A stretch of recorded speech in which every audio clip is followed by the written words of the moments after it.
Coucou. Dans les années 80, une mystérieuse maison située au 3520 North Marshall Street à Philadelphie, aux États-Unis, répugne le voisinage. Une odeur de cadavre en ressort. Tout le monde a pris pour habitude de se boucher le nez en passant devant, voire même de prendre le trottoir d'en face. Le propriétaire, un certain Gary Ednick, est un homme discret, disant simplement que ses canalisations se bouchent régulièrement, c'est tout. Personne n'imagine à ce moment-là que dans le sous-sol de cette même maison sont retenues plusieurs femmes laissées à moitié affamées, vivant un véritable enfer chaque jour lorsque Gary descend leur rendre visite. Certaines n'ont pas survécu et sont malheureusement la cause de cette odeur pestilentielle qui embaume le quartier. Parce que oui, même cuit à la poêle ou au four, de la viande humaine, ça sent.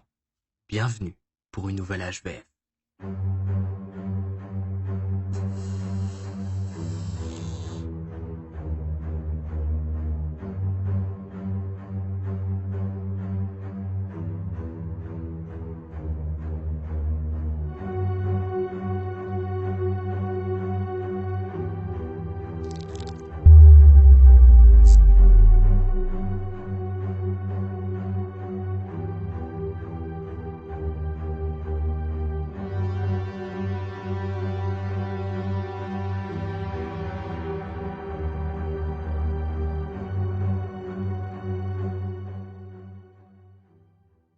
Salut tout Max Guys, on se retrouve pour une nouvelle histoire à la fois vraie et flippante dans laquelle on va parler de l'affaire Gary Ednick, un homme abandonné par le système qui s'est promis une chose, réussir à fonder une famille. Il a déjà failli réussir par 2 fois, mais à chaque fois sa femme a pris la fuite et le gamin qu'elle portait dans son ventre a été placé. Du coup, Gary il a trouvé une solution radicale pour que ses futures femmes ne prennent pas la fuite. Aménager sa cave. L'histoire de Gary Ednick et de ses pauvres victimes est absolument sordide. Entre son enfance miséreuse, son adolescence marquée par la maladie mentale et son arrivée à l'âge adulte complètement abandonné par le système, l'histoire de Gary Ednick est très loin d'être facile à résumer. Alors installez-vous, n'oubliez pas de vous abonner, et on est parti. L'entrée dans le sous-sol. 24 mars 1987. Voilà maintenant 4 mois que Josefina Rivera, une jeune femme de 25 ans, est retenue de force à l'intérieur d'un sous-sol lugubre au 3520 North Marshall Street à Philadelphie. La jeune femme a assisté tout au long de sa captivité à de véritables scènes d'horreur et a même été forcée à appuyer sur un bouton pour électrocuter d'autres jeunes femmes qui elles aussi ont vécu au sous-sol mais qui malheureusement n'ont pas survécu à la captivité. Josefina, elle s'est retrouvée là un peu par hasard au mois de novembre dernier. Elle se prostituait pour gagner un peu d'argent et donner à manger à ses 3 enfants. Lorsqu'un homme, Gary Ednick, est venu à sa rencontre. Bien habillée, à bord d'une belle voiture, Josefina n'a pas eu peur lorsqu'il l'a invitée à venir chez lui pour consommer le service dû. Sauf qu'une fois la porte de la maison passée, la jeune femme n'a plus jamais été autorisée à quitter le domicile. Étranglée, assommée, puis jetée au sous-sol avant d'y être accrochée, Josefina a bien tenté de supplier Gary de la laisser partir, qu'elle ne dira rien, que c'est pas le premier taré à essayer de la garder plus longtemps que prévu. Mais Gary Ednick n'est pas comme tous les hommes. C'est un pervers qui a déjà été arrêté, condamné, relâché, interné en psychiatrie plusieurs fois et prêt à tout pour ne plus vivre seul et surtout pour avoir à sa disposition des femmes dont il va pouvoir abuser à sa guise. Au moment où elle est descendue pour la toute première fois dans ce sous-sol lugubre, Josefina ne se doute pas une seule seconde de l'enfer qu'elle s'apprête à vivre, ni même qu'elle va se rendre complice d'actes de cruauté. Le sous-sol de Gary, c'est pas le genre de sous-sol qu'on a déjà pu voir dans une HVF, comme par exemple celle de Natasha Campouche où c'était carrément un bunker aménagé avec un lit, un lavabo, des toilettes, etc. Là non, il y a rien de tout ça, il y a pas de porte blindée. Gary, il a juste prévu un trou dans la cave C'est tout. Josefina va passer sa première nuit dans le sous-sol de Gary ce 26 novembre 86 sans savoir ce que l'homme compte faire d'elle. Le lendemain matin, elle le voit descendre avec une pelle pour creuser le sol de la cave. Gary commence à créer sa fosse, le trou qui servira de cachette à ses futures captives en cas de visite ou de punition. Gary explique à Josefina son plan, il lui explique un peu sa situation. Il a été père plusieurs fois, mais à chaque fois le gouvernement lui a retiré ses enfants. Il a été humilié et veut désormais coûte que coûte fonder une famille. Il veut au minimum 10 enfants le plus rapidement possible. Peu importe le nombre de femmes qu'il faudra emmener ici dans cette cave, mais il réussira à fonder sa famille. Bien évidemment, sur le moment, Josefina prend Gary pour un cinglé et se dit qu'à la moindre occasion, elle saute les escaliers 2 par 2 avant de fuir dans la rue. Sauf que pour l'instant, la jeune femme est piégée dans ce sous-sol et malgré ses supplications, Gary refuse absolument de la laisser monter à l'étage. Josefina n'a qu'une pauvre lumière qui clignote au-dessus d'elle pour ne pas vivre dans le noir total. Une semaine va passer. La jeune femme se dit toujours que le plan de Gary est sordide, qu'il n'arrivera pas à enlever d'autres femmes et qu'il va sûrement se faire prendre lors du prochain enlèvement. Le 3 décembre, Sandra Lindsay, 24 ans, est descendue au sous-sol. Sandra, c'est une jeune femme handicapée mentale que Gary a rencontrée dans un institut spécialisé, là où il a travaillé quelque temps. C'est d'ailleurs grâce à son travail dans un institut qu'il a pu expérimenter pour la première fois sa cave il y a quelques années. Mais on en reparlera. À son arrivée, Sandra est comme Josefina avant elle, terrorisée par la situation. Elle ne comprend pas pourquoi Gary lui a fait ça. Elle explique à Josefina qu'ils sont amis depuis quelques années maintenant. Quand Gary lui a demandé de le suivre, il a pas eu peur. Les abus débutent rapidement. Pour s'assurer que personne ne puisse entendre les femmes depuis l'extérieur, Gary monte le son d'une radio qui couvre les hurlements et les plaintes. À la moindre résistance, l'homme frappe encore et encore. Coup de pelle, coup de poing, il menotte et veut absolument faire comprendre à Josefina et Sandra qu'il n'a aucune limite pour suivre son plan. S'il faut frapper encore et encore, il le fera. Et puis, la fosse qu'il a creusée précédemment sert aussi de punition. Dans le sol humide, sans chauffage ni lumière, les filles agonisent avec l'humidité ambiante qui les prend aux poumons. Et impossible de sortir. Gary a tout prévu. Planches et sacs de sable empêchent Josefina et Sandra de se hisser à la surface. Il peut les laisser des heures là-dedans. Et comme chaque affaire de séquestration, en plus du fait d'être enfermé et abusé, un autre élément entre en jeu, la nourriture. Gary ne sait pas faire à manger, il sert à Josefina et Sandra de la nourriture immangeable, grassouillette comme pas possible pour, selon lui, bien nourrir le futur bébé qu'elles vont avoir dans leur ventre. Mais notre affaire aurait pu s'arrêter bien plus rapidement que prévu, bien avant que je ne vous présente l'enfance de Gary, ses pipis au lit, ses privations de nourriture avec son frère, ses crises de schizophrénie et sa secte qu'il a créée il y a 10 ans maintenant. Puisque lorsque Gary enlève Sandra et la met dans sa cave, il est connu des proches de la jeune femme, parce que les deux sont amis depuis plusieurs années et Sandra vit en institut spécialisé pour personnes déficientes mentales.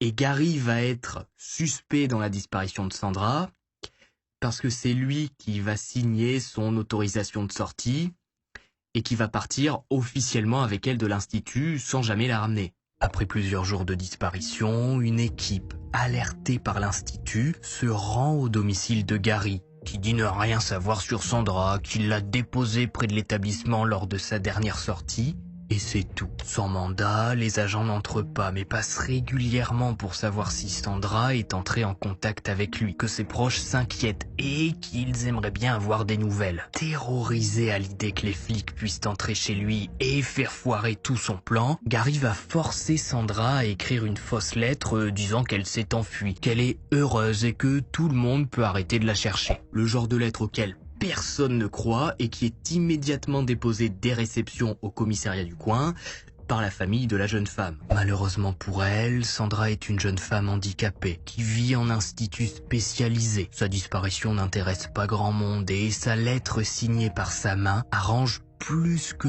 tous les enquêteurs qui reclassent l'affaire non pas comme une disparition inquiétante, met en fugue. Les enquêteurs, avant de classer l'affaire, vont prendre la peine de chercher dans leur base de données le nom de Gary Ednick, mais ils vont faire une faute d'orthographe qui va parasiter la recherche et ne rien faire ressortir. Si les agents mis sur l'affaire de disparition de Sandra avaient à ce moment-là simplement vérifié l'orthographe du nom de famille de Gary, ils auraient pu sauver la vie de Sandra et éviter qu'un total de 6 femmes ne prennent place à l'intérieur du sous-sol.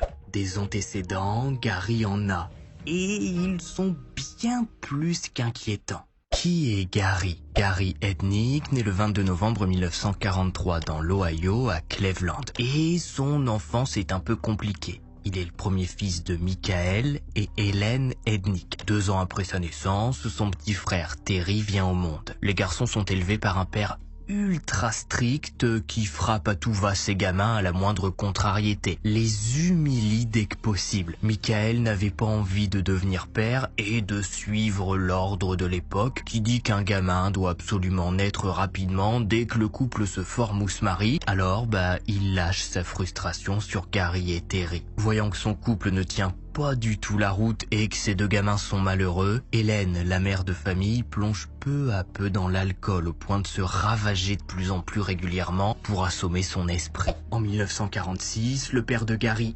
épuisé par la situation et voyant que sa femme plonge de plus en plus dans l'alcoolisme, décide de demander de l'aide aux services sociaux pour que l'État leur vienne en aide. Non, je déconne. Ils demandent le divorce, se barrent et laissent Gary et Terry aux mains de leur mère alcoolique. Super l'enfance. La situation va devenir tellement incontrôlable pour Hélène qui plonge de plus en plus dans une profonde dépression en plus de l'alcool que la mère va envoyer ses 2 garçons chez leur père. Michael, qui après 4 mois d'absence a déjà refait sa vie et s'est même fiancé. On pourrait croire que ça y est, tout va bien aller pour les enfants. Ils déménagent, vont chez leur père, ils ont une belle-mère qui va sûrement les adorer et super bien s'occuper d'eux. Pas du tout. La belle-mère de Gary est une femme mauvaise qui prend plaisir à entrer en conflit avec lui et son frère qui à l'époque sont âgés de 3 ans et 1 an. Et donc ont quand même du mal à comprendre pourquoi cette belle-mère ne les aime pas alors même qu'elle n'a pas du tout appris à les connaître. Michael et sa nouvelle femme vont peu à peu pencher vers le sadisme. On peut le dire à ce stade, ils aiment humilier Gary et son frère, trouver le moindre prétexte pour les frapper. Gary par exemple, lorsqu'il grandit, a un problème d'énurésie nocturne. En gros, il fait pipi au lit, c'est pas un drame, ça soigne et ça intervient généralement pendant l'enfance. C'est pas en foutant une claque à ton gamin qui vient de faire pipi au lit que d'un coup ça va s'arrêter par magie. Mais ça, Michael, il a un petit peu de mal à comprendre et Gary, ses fuites nocturnes, il a surtout le malheur de les avoir pendant l'adolescence. Donc, Michael, vu qu'il est complètement débile, qu'on se le dise, il va se dire que si il humilie son fils auprès de ses amis, Gary va arrêter de faire dans son lit vu qu'il aura honte. Le drap mouillé de Gary est donc régulièrement exposé à sa fenêtre de chambre pour bien faire comprendre aux gamins du quartier qui vont dans la même école que lui que oui, Gary fait dans son lit la nuit. Je vous passe certains détails que j'ai pu lire, malheureusement c'est de la maltraitance classique. Les coups, les insultes, les hurlements, certaines fois Gary était soulevé la tête en bas par les chevilles à sa fenêtre, accroché avec une corde pour que tout le monde voit à quel point il était un mauvais garçon. Et les 2 frères grandissent, les punitions continuent, ils sont régulièrement privés de nourriture. Gary comprend que la seule chose qui va pouvoir le sortir de cet enfer, c'est l'école. Et par chance, Gary Ednick n'a pas hérité du QI de son père. Il est bon en cours, a de bonnes notes, réussit bien en mathématiques et ses profs l'apprécient vraiment. Côté scolaire, tout va pour le mieux. Mais Gary a pas mal de soucis du côté personnel. Ça, on s'en serait pas douté vu l'enfance. L'adolescent a du mal à se faire des amis, il fait des crises de colère quand quelqu'un n'est pas d'accord avec lui, au point de faire peur aux autres filles et garçons de son âge qui s'éloignent assez rapidement de Gary quand il menace de les tuer à main nue sur le terrain de foot. Il y a beaucoup de détails qui ont marqué ceux qui ont été à l'école avec Gary. Ils disent que l'adolescent ne regardait jamais personne dans les yeux, qu'il avait une haine profonde envers les femmes et que dès qu'une fille tentait de l'approcher pour discuter avec lui, il faisait en sorte qu'elle s'éloigne s'éloigne le plus vite possible. Une fois, il a hurlé par exemple « Tu n'es pas assez digne de me parler ». Ça refroidit quand t'as envie de faire ami-ami avec quelqu'un, mais chacun sa personnalité, et c'est pas bien grave vu ce qui arrive. À ses 18 ans, Gary va être poussé par son père à entrer dans l'armée. D'après Michael, l'école ça sert à rien, ça permet juste de faire un boulot de bureau qui ne fait pas avancer la société. Si Gary veut faire quelque chose de sa misérable vie, il faut qu'il s'engage pour l'Amérique. L'adolescent suit les conseils de son père malgré ses bons résultats à l'école. Il quitte le système scolaire et s'engage dans l'armée en se disant que ses bonnes notes l'aideront sûrement à entrer dans une spécialité à l'armée pour ne pas simplement devenir de la chair à canon que les dirigeants envoient se faire tuer au front, alors que eux sont tranquillement au pays. Malheureusement, à chaque fois qu'il tente d'entrer dans une spécialité, il est rejeté. Gary réussit au dernier moment à entrer dans la branche médicale de l'armée grâce à ses bons résultats et devient alors infirmier. À ce moment-là, Gary Ednick entre dans la vingtaine et c'est dans ces âges-là que généralement, les maladies mentales se développent en grande majorité. En Allemagne de l'Ouest, là où il est envoyé faire son service militaire en tant qu'infirmier, Gary commence à ressentir des troubles. Il a des étourdissements, des maux de tête, une vision qui parfois devient floue. Ça le rend complètement fou. Il a l'impression que son cerveau est malade à tel point que ses symptômes l'empêchent d'exercer son poste d'infirmier. Au départ, les médecins de l'armée vont lui diagnostiquer une gastro qui sort un peu de nulle part, mais de toute façon les médicaments donnés ne vont pas calmer les crises de Gary qui, de plus en plus, plonge dans la folie. Il est vu de nouveau par un médecin qui cette fois lui prescrit des anti-hallucinogènes et recommande une évaluation psychiatrique. Gary est renvoyé aux États-Unis, il est vu par un psychiatre qui recommande son entrée dans un hôpital psychiatrique. Gary est diagnostiqué schizophrène. Après 13 mois de service, il est renvoyé de l'armée. Mais pas de souci, Gary, qui a reçu une formation d'infirmier à l'armée, a peut-être été viré à cause de son état mental, mais ça ne l'empêche pas pour l'instant de travailler dans le civil.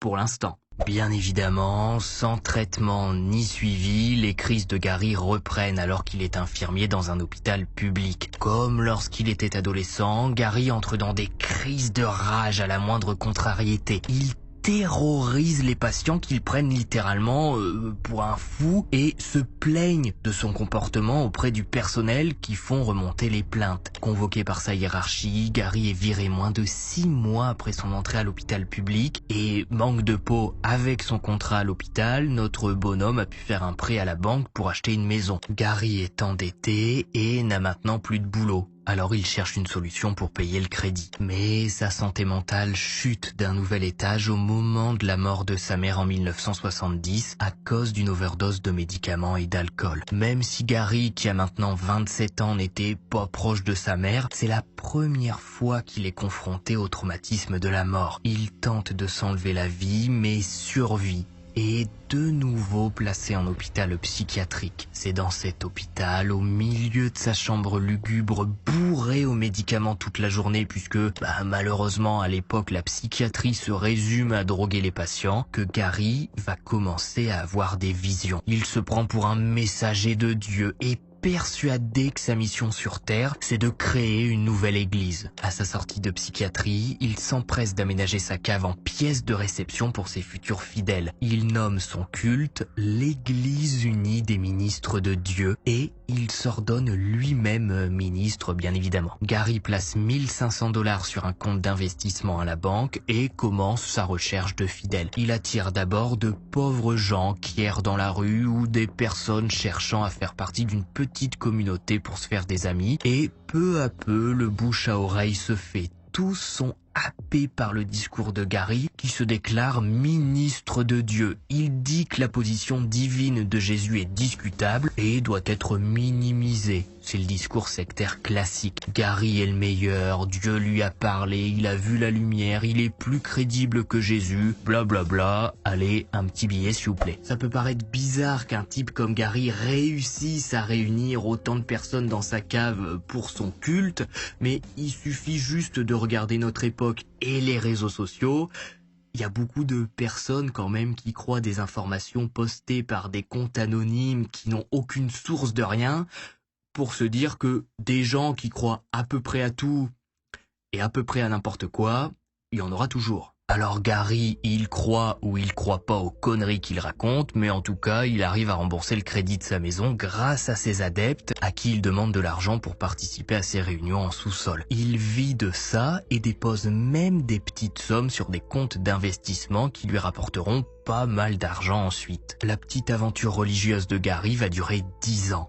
10 années pendant lesquelles Gary se fait discret, reste dans sa cave et attend tranquillement que ses fidèles viennent participer à ses messes après avoir déposé un petit billet à l'entrée bien évidemment. Au total, en 10 ans, Gary va amasser pas moins de 500 000 $. Mais c'est bien beau d'avoir de l'argent, mais si la santé ne suit pas, ça sert à rien. Et dans le cas de Gary, ça se complique de plus en plus. À huis clos, il lutte contre ses démons. Depuis la mort de sa mère, il se sent plus seul que jamais. Il n'a plus de nouvelles de son père, ni de son petit frère, qui lui aussi a tenté de se donner la mort plusieurs fois. Au total, Gary va essayer de quitter ce monde 13 fois. 13 fois, il sera sauvé et emmené en psychiatrie pour quelques semaines avant d'être relâché. Alors, Gary se sent de nouveau seul et il se dit qu'avoir une petite amie pourrait l'aider à aller mieux, à voir la vie du bon côté. Alors peut-être qu'avoir une petite amie, ça va effectivement apporter un petit peu de bonheur dans sa vie,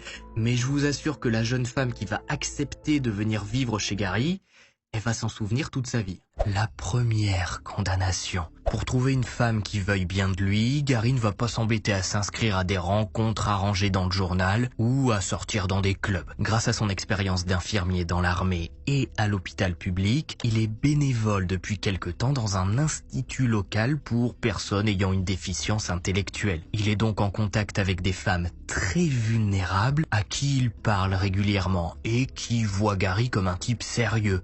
Infirmier, très gentil avec elle, il a de l'autorité sur elle. Gary fait la discussion, parle des infos et finit par rencontrer Anne-Jeannette, une résidente avec une déficience mentale qui a également une sœur en institut, Alberta. À partir de 1977, Gary entame une relation amoureuse avec Anne-Jeannette. Il couche régulièrement avec elle lors de ses visites et ce qui devait arriver arriva. Anne-Jeannette tombe enceinte et la structure dans laquelle elle est suivie, dans laquelle elle vit, vu qu'Anne-Jeannette est une femme qui a un déficit mental et qui est donc une personne vulnérable, va purement et simplement lui demander gentiment de partir et d'aller vivre chez Gary. Alors qu'à ce moment-là, ils auraient dû protéger Anne-Jeannette. C'est une femme qui a une déficience mentale. Gary a clairement abusé d'elle puisque c'était l'infirmier et il a profité de son poste pour réussir à coucher avec elle.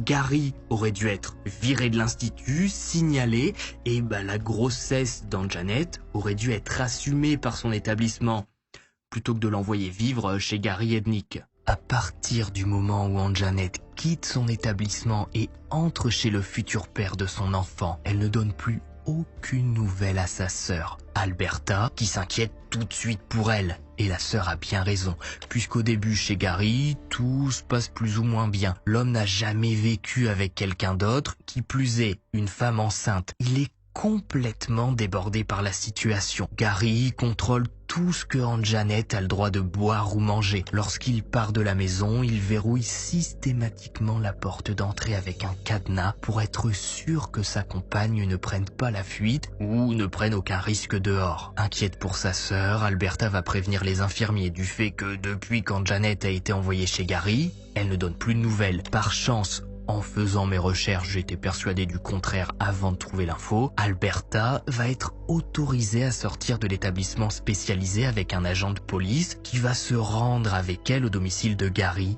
et sortir Anne-Jeannette de là. La femme demande à partir, explique que Gary contrôle tout et lui fait peur pendant ses crises de schizophrénie. Anne-Jeannette retrouve sa place dans l'établissement spécialisé et donnera naissance à une petite fille, Maxine, le 16 mars 1978, qui sera immédiatement placée en famille d'accueil, sa mère biologique n'ayant malheureusement pas les capacités mentales pour s'occuper d'elle en tant que nouveau-né. Alors malgré le fait qu'il ait clairement séquestré Anne-Jeannette, Gary est toujours autorisé à venir à l'institut. Il voit les sœurs et va même réussir à signer une autorisation de sortie.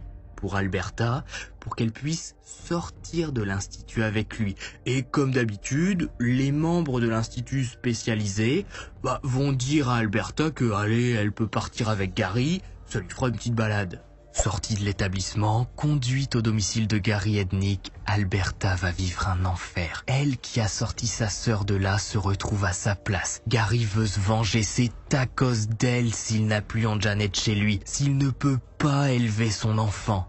Et il sait quoi faire. La pauvre femme est emmenée à la cave, accrochée. Elle va passer 10 jours à être affamée et agressée sexuellement. 10 jours pendant lesquels personne ne va s'inquiéter de son absence à l'institut spécialisé. Tout le monde s'en fout de ce qui peut arriver à Alberta, alors même que le nom de Gary est sur son papier de sortie et qu'il devait la ramener sous 24 heures. Finalement, une alerte finira par être émise par le personnel de l'établissement et un agent se rendra au domicile de Gary pour y découvrir Alberta, toujours enchaînée au sous-sol. Arrêté dans la foulée, Gary Ednick est alors accusé d'enlèvement, d'agression sexuelle, de séquestration, de rapport déviant et d'ingérence dans la garde d'une personne déficiente mentale. Ses antécédents psychiatriques vont peser dans le jugement puisque Gary, qui a donc été diagnostiqué schizophrène il y a quelques années maintenant, est condamné à 3 ans de prison dans un établissement psychiatrique. Mais on connaît la psychiatrie des années 80, elle n'aide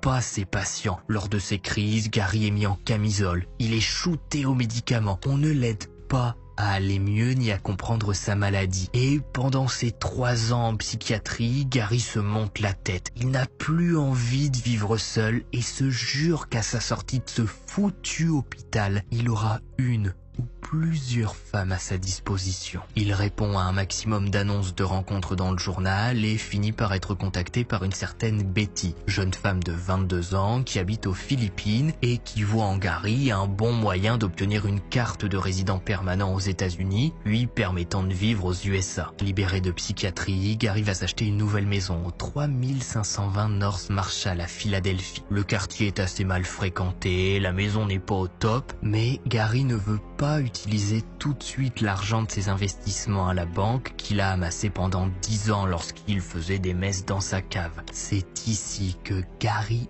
Ednick va écrire son histoire morbide. La maison achetée, Gary envoie un billet d'avion à Betty pour qu'elle vienne aux États-Unis et le couple se marie dans la foulée. La relation ne va pas durer bien longtemps puisque Betty est plus que malheureuse. Elle qui a toujours rêvé d'habiter aux États-Unis, de vivre le rêve américain, se retrouve en enfer. Gary l'humilie, la retient de force dans la maison. Il lui impose des relations avec les prostituées qu'il ramène chez lui certains soirs. Par chance, la jeune femme va réussir à entrer en contact avec d'autres Philippins qui sont installés à Philadelphie et elle va demander de l'aide après avoir réalisé qu'elle était enceinte de Gary. Des Philippins vont l'aider à trouver un nouveau logement, faire les documents administratifs, préparer au mieux sa grossesse. Une fois libérée du 3520 North Marshall, Betty demande le divorce et dépose plainte contre Gary, qui n'aura aucune répercussion. Betty vient des Philippines, elle s'est mariée avec un Américain moins d'1 mois après son arrivée sur le territoire. Les flics considèrent qu'elle a simplement voulu obtenir les papiers. Elle a joué, elle a perdu. 6 mois après son départ, Betty va donner naissance à son fils, Jesse John. Une deuxième femme venait de réussir à s'enfuir de son domicile. Pour la seconde fois, Gary avait été privé du bonheur d'être père. Si le fait de simplement fermer la porte à clé ou d'y mettre un cadenas ne fonctionne pas, alors il va passer à un autre plan et utiliser sa cave. Et s'il faut, il tuera. L'enfer absolu. Décembre. Voilà maintenant 1 mois que Josefina Rivera et Sandra Lindsay sont enfermées dans la cave de Gary, à subir ses humeurs et ses abus. Les jeunes femmes n'ont eu aucune porte de sortie pour le moment et la situation empire dans cette cave humide avec un seul trou dans le sol pour toilette puisque le 22 décembre, Lisa Thomas, 19 ans, est descendue dans la cave, suivie quelques jours plus tard par Deborah Dudley, 23 ans. Lisa Thomas, Gary l'a rencontrée un peu par hasard alors qu'il était parti se balader en ville. Il l'a croisée alors qu'il était en voiture, s'est arrêté à sa hauteur et lui a proposé de faire un petit tour dans sa Cadillac après avoir vexé Lisa puisqu'il a pensé que c'était une prostituée et lui a demandé le prix de ses services. Lisa a accepté ses excuses et s'est laissée emporter par Gary qui lui a acheté des vêtements, l'a invité à manger dans un resto et l'a ramenée chez lui avant de l'étrangler et de la jeter à la cave. Deborah Dudley, quant à elle, se prostituait lorsqu'elle a accepté de monter avec Gary. Avec 4 femmes dans sa cave, Gary Ednick va devenir encore plus violent. Il a tellement peur que l'une d'entre elles ne réussisse à prendre la fuite qu'il les bat régulièrement, les abuse. Les femmes sont épuisées par la situation et perdent chaque jour qui passe un peu plus de force. Impossible de compter sur la nourriture pour survivre. Par souci d'économie, les burgers ont été remplacés par des croquettes pour chiens. Et Gary l'a bien remarqué que Joséphina, Sandra, Deborah et Lisa commençaient à être épuisées puisqu'ils n'hésitent pas, alors même que 4 femmes sont dans sa cave et peuvent se mettre à hurler à tout moment, à inviter des amis chez lui comme si tout était normal. Alors quand il est chez lui, Gary peut bien se rendre compte si les femmes font du bruit ou non. Mais quand il quitte la maison, comment être sûr qu'aucune d'entre elles n'appelle à l'aide depuis le sous-sol? C'est simple, en faisant en sorte qu'elles n'entendent pas quand il s'absente. À l'aide d'un tournevis, Gary Ednick va percer les tympans des jeunes femmes pour faire baisser leur audition et les blesser aux oreilles. Voilà, j'entre pas plus dans les détails, je pense que c'est quand même assez glauque déjà de s'imaginer se prendre un tournevis dans l'oreille bien enfoncé comme il faut. C'est du Gary Ednick. 2 semaines après l'enlèvement de Deborah, c'est Jacqueline Haskins, 18 ans, qui est jetée à la cave. Prostituée, elle a suivi Gary qui l'a piégée. Et personne ne recherche ces femmes disparues. On pourrait croire que 5 femmes qui disparaissent à peu près dans le même coin en seulement quelques mois, ça va faire paniquer les autorités. Mais pas du tout, on est dans les années 80. Ces jeunes femmes sont noires, pauvres, prostituées ou déficientes mentales pour certaines. Tout le monde s'en fout de leur sort, à part leur famille, personne ne les recherche. Et c'est malheureusement à cause de l'inaction des autorités de l'époque que Sandra va être la première à périr dans le sous-sol. Jeune femme franche, elle est l'une des seules captives à ne pas avoir perdu l'envie de vivre. Après des semaines dans le bunker, elle continue à se rebeller. Elle insulte Gary, hurle lorsqu'il s'approche d'elle. Sa plus grande erreur va être de ne pas bien jauger le niveau de dangerosité de Gary. Elle sait qu'il frappe, qu'il fait mal, qu'il assomme, qu'il affame et qu'il agresse sexuellement. Mais Sandra connaît Gary depuis 2 ans, je vous rappelle. Elle ne le pense pas capable de tuer. Et pourtant, en février 1987, Sandra, mise au trou avec d'autres femmes, tente d'en sortir. Fou de rage lorsqu'il remarque que sa planche a bougé, Gary va sortir Sandra du trou et l'accrocher à un crochet pendant 5 jours entiers sans lui donner de nourriture. Mais pour une quelconque raison, il se dit que la jeune femme est peut-être enceinte. Puisque bon, je vous rappelle qu'à la base, Gary, il met des femmes dans son sous-sol pour avoir des enfants. Pour l'instant, c'est mal parti. Décroché en urgence, Gary va tenter de donner à manger à Sandra qui recrache tout, complètement épuisée. Un matin de février, Sandra ne se réveille pas. Les autres jeunes femmes tentent de la secouer un peu, appellent Gary qui débarque à la cave, mais Sandra Lindsay est partie. Son cœur ne bat plus. Le pervers ne panique pas, explique qu'elle a dû s'étouffer avec un bout de pain dans la nuit. C'est quand même pas de sa faute. Sandra Lindsay sera la première jeune femme à entrer dans le congélateur du sous-sol. Et là, toute l'affaire change de dimension puisque la mort entre dans le sous-sol. Les femmes comprennent à ce moment-là que Gary a franchi un cap. Et Gary le sait aussi qu'il a franchi un cap puisque le corps de Sandra lui apporte pas mal de problèmes. Il sait que la jeune femme est recherchée par sa famille. C'est d'ailleurs l'une des seules qui est à ce point recherchée puisque des agents sont venus toquer au domicile de Gary, souvenez-vous. Alors comment se débarrasser d'un corps quand on pense que les flics sont en planque devant chez nous sans sortir avec un sac poubelle d'1,57 m? C'est simple, on découpe. Gary va sortir le corps de Sandra du congélateur et le mettre dans sa cuisine. Équipé d'un hachoir, il découpe encore et encore. Les petits morceaux et ossements sont mélangés dans des gamelles qu'il donne aux chiens. D'autres gamelles faites toujours avec des croquettes et de la viande hachée sont données aux femmes dans la cave. Pour ce qui est de la tête et du torse en général, Gary décide de les mettre au four et dans de l'eau bouillante pour les rendre spongieux, moins durs, plus faciles à transporter et à mettre dans un sac poubelle sans que le truc n'ait la forme d'une tête humaine. Sauf que l'odeur de cuisson, de découpe, empeste dans le quartier. Gary découpe sur plusieurs jours, il allume son four. La chaleur dans la maison fait empirer l'odeur qui se répand partout à tel point que le voisinage va se plaindre aux autorités en disant que Gary semble cuisiner des choses bizarres dans sa maison, que l'odeur est insupportable. Une équipe est envoyée sur place et les agents remarquent eux aussi l'odeur infecte qui émane de la maison. Mais Gary s'explique facilement. En fait, il était en train de faire la cuisine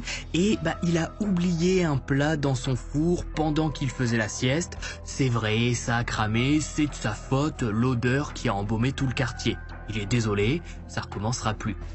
L'équipe repart. Suite à cette visite, Gary va devenir encore plus parano à l'idée que des flics puissent entrer chez lui. Alors, il va trouver une autre solution pour faire taire Joséphina, Déborah, Lisa et Jacqueline. Il va remplir le trou dans lequel il les cache et les punit régulièrement d'eau et il va placer à l'intérieur de cette eau des câbles électriques qui peuvent être alimentés par la pression d'un simple bouton. Si les femmes crient, il appuie et elles reçoivent une décharge. C'est aussi à cette époque que Joséphina va s'impliquer dans les crimes de Gary en devenant plus ou moins sa complice, même si parler de complicité, c'est quand même compliqué dans ce genre de situation, vous imaginez bien. C'est soit tu prends la pelle et tu frappes ton ami, soit tu termines dans le congélo.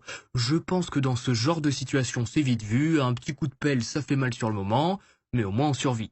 Le plan de Joséphina. Joséphina est là depuis plusieurs mois maintenant. Gary lui fait confiance et Joséphina le sait. Si elle veut avoir une chance un jour de sortir d'ici, il faut qu'elle soit lisse avec Gary. Alors, quand il lui demande de frapper ses amis à coups de pelle, Joséphina le fait. Quand il lui demande d'appuyer sur le bouton pour électrocuter les autres captives, ce 18 mars 1986, Joséphina le fait. Même si les filles la supplient de ne pas le faire, de ne pas écouter Gary.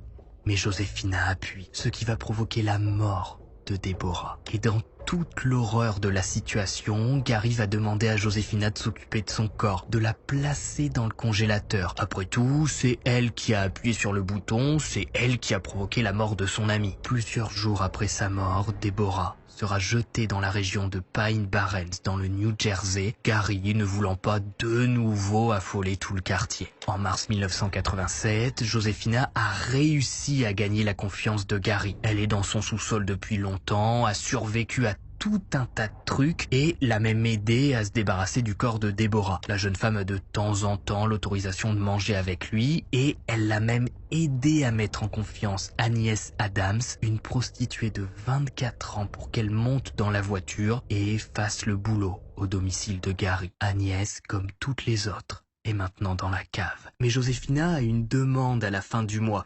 Elle voudrait pouvoir entrer en contact avec sa famille pour leur expliquer que tout va bien, qu'elle est en bonne santé et qu'elle n'a pas été enlevée. Et la jeune femme trouve un bel argument qui finit par convaincre Gary. Si il la laisse parler à ses proches, Joséphina accepte de l'aider à ramener d'autres jeunes femmes dans le sous-sol. Gary accepte ce 24 mars. Il dépose Joséphina près d'une station-service, pas loin de chez ses parents, pour qu'elle puisse aller toquer à leur porte. Il lui demande de revenir dans une demi-heure maximum. Ce jour-là, Joséphina ne se rend pas chez ses parents. Il existe plusieurs versions quant à la fuite de Joséphina, comme quoi elle serait entrée dans une station-service pour appeler à l'aide, ou bien qu'elle aurait été tambourinée à la porte d'un petit ami pour demander de l'aide. La vraie version de sa fuite, elle est dans son livre écrit après les faits, qui se nomme Cellar Girl, dans lequel Joséphina raconte son calvaire. Au moment de sa fuite, elle est totalement totalement seule. Elle a demandé à Gary de la déposer près d'une station-service. Oui, mais la jeune femme ne s'y rend pas. Elle sait qu'à l'angle de la prochaine rue, il y a une cabine téléphonique. Elle dit à Gary que c'est là-bas que ses parents habitent. Alors, Gary la laisse y aller tranquillement et lui donne rendez-vous dans une demi-heure. Joséphina marche doucement pour ne pas éveiller les soupçons. Elle doit absolument atteindre cette cabine sans que Gary ne se doute de rien. Arrivée, la jeune femme compose le 911 et a rapidement un agent au bout du fil. Joséphina parle vite, elle raconte tout ce qu'elle a vécu depuis des mois. Les femmes dans le congélateur, le trou creusé par Gary, les électrocutions. La personne au bout du fil a du mal à y croire et hésite même à envoyer une patrouille. L'appel semble durer une éternité pour Joséphina. Elle sait que si Gary débarque et la voit au téléphone, elle finira elle aussi dans le congélateur. Une patrouille est finalement envoyée. Arrivée sur place, les agents demandent à Joséphina si elle a des preuves de tout ce qu'elle raconte. Ils vont pas aller défoncer la porte d'un pauvre type si tout ça est faux. Joséphina montre alors ses poignets, ses bras, son corps tout entier et plein de cicatrices. Depuis 4 mois, la jeune femme est battue régulièrement. Les coups de pelle, les coups de poing, tout ce que vous voulez y est passé. Et en voyant l'état de son corps, les agents la croient. Joséphina explique que Gary est à la station-service, là-bas au coin de la rue, et qu'à tout moment, il risque de fuir. Les agents se précipitent alors à la station-service. Une autre patrouille est appelée en renfort. En voyant les agents arriver vers lui armes en main, Gary ne tente pas de s'enfuir et déclare simplement « Qu'est-ce que j'ai fait ? Je vais pas oublier de payer la pension alimentaire du gamin ?» Placé en état d'arrestation, des patrouilles sont envoyées au 3520 North Marshall Street pour découvrir si oui ou non Joséphina dit la vérité. La porte du domicile est enfoncée. Les agents se rendent tout de suite à la cave et découvrent avec horreur que tout ce que leur a raconté Joséphina est vrai. La fosse, le congélateur, les femmes dans le sous-sol. Lisa Thomas, 19 ans, Jacqueline Haskins, 18 ans, Agnès Adams, 24 ans sont là, à même le sol, terrorisés. On retrouve dans le congélateur du sous-sol des restes humains qui semblent avoir été hachés dans le but d'être conservés pour passer en cuisine. Gary va bien tenter de se défendre. Il va d'abord expliquer qu'il est malade, qu'il a déjà été plusieurs fois en hôpital psychiatrique et que bon, c'est vrai, il a déconné. Voilà, il a fait une grosse bêtise. En fait, monsieur l'agent, quand il a acheté la maison, les femmes étaient déjà dans le sous-sol. Il aurait dû les libérer, mais bon, il s'est dit que c'était avec l'achat de la maison, donc il les a laissés comme ça, accrochés dans le sous-sol. Il dit également que Joséphina est l'une de ses complices. C'est sa complice qui l'a aidé à frapper les femmes et à en trouver d'autres. Et Joséphina a bien failli avoir des problèmes lorsque Lisa, Jacqueline et Agnès vont dire que oui, Joséphina depuis quelque temps participait aux sévices et prenait même plaisir à le faire. Joséphina va se défendre en disant qu'elle n'avait pas le choix pour survivre et que gagner la confiance de Gary était le seul moyen de réussir à sortir de la cave pour demander de l'aide. Et c'est ce qu'elle a fait. La justice va bien évidemment prendre en compte toute l'affaire et décider de ne pas inculper la jeune femme, mais c'était vraiment pas loin. Sans surprise, Gary Ednick, à l'issue de son procès en novembre 1988, a été reconnu coupable de séquestration et de meurtre, condamné à la peine de mort.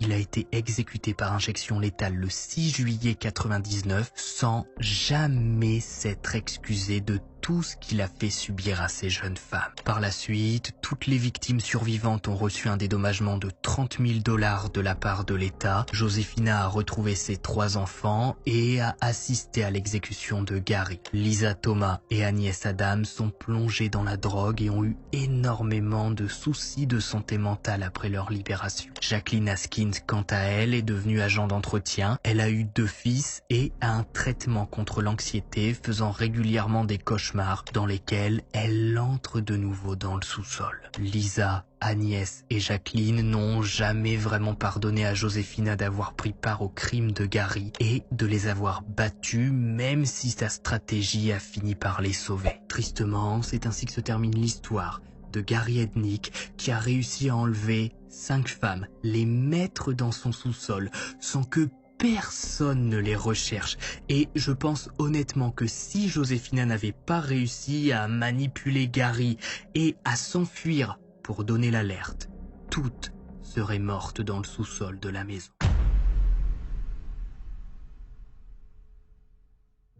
Si vous avez regardé cet HV jusqu'au bout, mettez sous-sol en commentaire. N'hésitez pas à me donner votre avis sur toute cette affaire. Même si je pense que pour une fois, on est sûr de qui est le coupable.